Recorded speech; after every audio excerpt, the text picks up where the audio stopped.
Obama and Soros. These two names keep popping up when things start to feel a little off in this country, don't you think? They told you it was just a coincidence, just family ties, just donations. But what if it's not, honestly? What if the same people pulling the strings behind the media, behind the government, behind our elections are all sitting at the same dinner table? I want to play this clip where we talk about the connections, okay? Let's check it out. Now, their crimes, including the attempted assassination of Donald Trump, are being exposed in real time for the world to see. The governor of Michigan used to work for George Soros. Who's the governor of Michigan? Think about it. California Governor Gavin Newsom is Nancy Pelosi's nephew. Just bear me out. Keep coming with me. Adam Schiff's sister is married to one of George Soros' sons. Who George Soros? He hates the United States. He wants to turn the United States on its head. What? He put all of these progressives in office. He votes strictly Democrat. He supports strictly the Democratic Party. And he hates the United States. He said it. He hates us. John Kerry, we know who he is. Forget that guy. His daughter is married to a mullah's son in Iran. His daughter is married to a mullah's son in Iran. Understand the connection that I'm making here. These are all facts. I'm not making this up. ABC News executive producer Ian Cameron is married to Susan Rice, Obama's former national security advisor. You want to see the deep state? You want to see the mafia? You want to see how this all pulls together? You want to understand why certain things have happened in this country over the past several years? Keep listening. CBS president David Rhodes is the brother of Ben Rhodes, Obama's deputy national security advisor for strategic communications. Just hold on. Just Soros, Newsom, Pelosi. I think he said Schiff's family too. Y'all still think CNN is unbiased? So ABC News and CBS News both have people at the high level that were connected to Obama and the Democratic Party. ABC News correspondent Claire Shipman is married to Jay Carney, who is the former Obama White House press secretary. Look at the connection. Look at the mainstream media. Look at the deep state that we're talking about. This is mafia. This is all about control. Got to give them credit. They've done it right.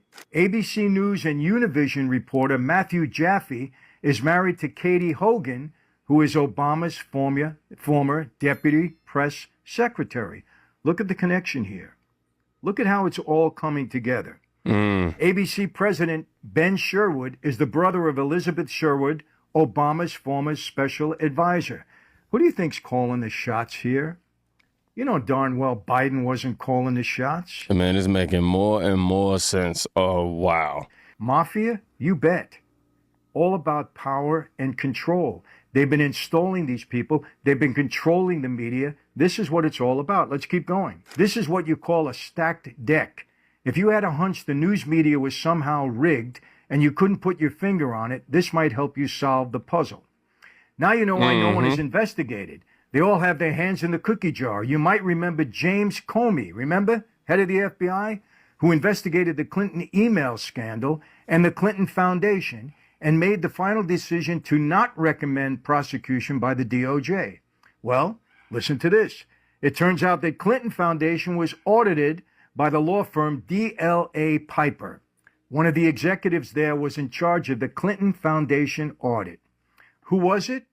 Peter Comey, James Comey's brother. What? Why wasn't she investigated to the full? Why wasn't she indicted? She should have been indicted. She obstructed justice. We know that. We know that there was bribes coming into the Clinton Foundation, but James Comey's brother was in charge of the investigation. This is mafia, people. Take my word for it. Look at the connection now with these voting machines where we had controversy. Remember Trump complaining, people complaining in Arizona that the Dominion, there was something wrong there. ABC, CBS. All these people are tied to the same administration. No wonder Hunter Biden's story gets vanished. No wonder like Larisha Thompson, that woman that we just got finished reacting to, a story like that get buried? How can you trust the news when the producers are married to the people that are being covered up for? This runs deep, man. They keep trying to, the Fox News is the problem. ABC's president's brother was Obama's advisor. Obama got a crib next to the White House, somewhere in the radius of the White House, something like that. I had one. I don't know what. Let's finish this off. Who controls this? Listen closely. Smartmatic partnered with DLA Piper Global. Douglas C. Emhoff, who is that? The husband of Kamala Harris, works at DLA Piper Global. So now you got a connection to Kamala Harris with the voting machines. Douglas C. Emhoff, of course, Kamala Harris's husband. Guess who owns Dominion? Blum Capital Partners. Guess who is on the board for the company? Richard Blum. Guess who Richard Blum is? Dianne Feinstein's husband. Do you see how this all ties together to the Democrats, all the progressives? You have people in government in the Democratic Party that were controlling the outcome of Hillary Clinton and other things. And now you have the voting machines, Dominion, that surfaces 40% of the country, is all tied up with the Democrats. And we have controversy about all of these things. Richard Blum is Dianne Feinstein's husband. Nancy Pelosi's husband is also a major investor in the company. Nancy Pelosi, she despises Donald Trump, despises him. Her husband is on the board, controlling Dominion. It's a big club, and thank God you're not in it. You still think this is about helping people? Or do you think the Democrats are just trying to protect themselves? I really want to know. Look at this video from George Soros right here. He claims that Trump is a con man and that he's the ultimate narcissist. Could you believe this?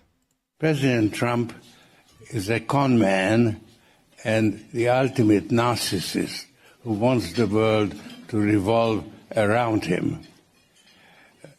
When his fantasy of becoming president came true, his narcissism developed a pathological dimension.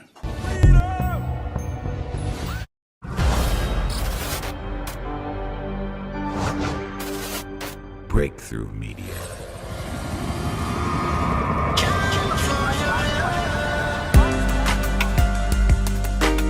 Pat Brown's father, Edmund Joseph Brown, was known for running scams and gambling operations in San Francisco.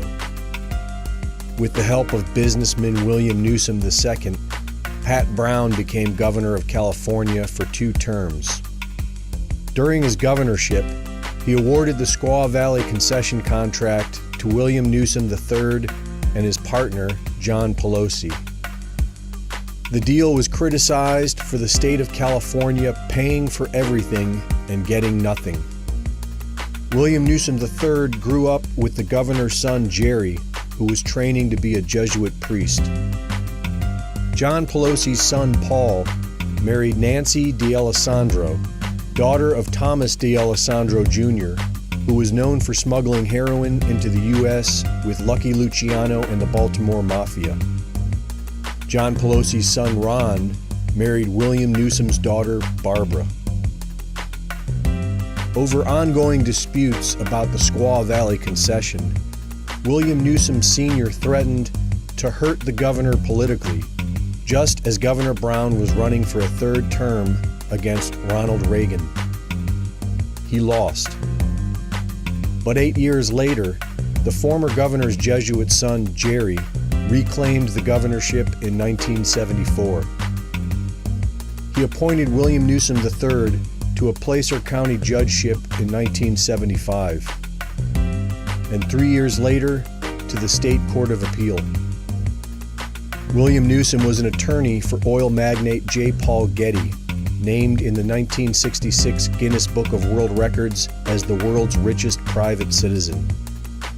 And while serving on the appellate bench in the 1980s, he helped Getty's son, Gordon, secure a change in state trust law that allowed him to claim his share of a multi-heir trust. After Newsom retired from the bench, he became administrator of the Getty Trust and provided seed money for his son Gavin Newsom, Nancy Pelosi's nephew, to start the Plump Jack business that led to a career in San Francisco politics as mayor of San Francisco and lieutenant governor of the state of California. Gavin Newsom was informally adopted by the Gettys after his parents divorced, and recently succeeded family friend Jerry Brown to be the current governor of California. For 80 years, these four families have ruled over the state of California politically. And with the help of Kamala Harris, Maxine Waters, Adam Schiff, and Dianne Feinstein, California's uncontrollable state government spending has amounted to over $2 trillion in debt and the highest tax rates in the country. The homelessness population is on the rise so much that a typhus outbreak has reached epidemic levels. Thousands of needles from illicit drugs litter the streets. They have made California a sanctuary state. They have been steadily chiseling away at the Second Amendment. They have passed laws for mandatory vaccinations, and they continue to aggressively oppose our president on every front. Gentlemen, whenever you have a group of individuals who are beyond any investigation, who can manipulate the press, judges, members of our Congress, you're always going to have within our government those who are above the law.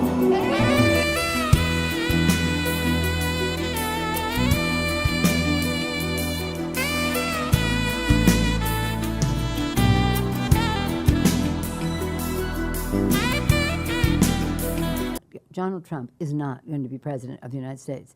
Take it to the bank. Okay. I guarantee. Okay. Yeah. You don't live in the world you think you do.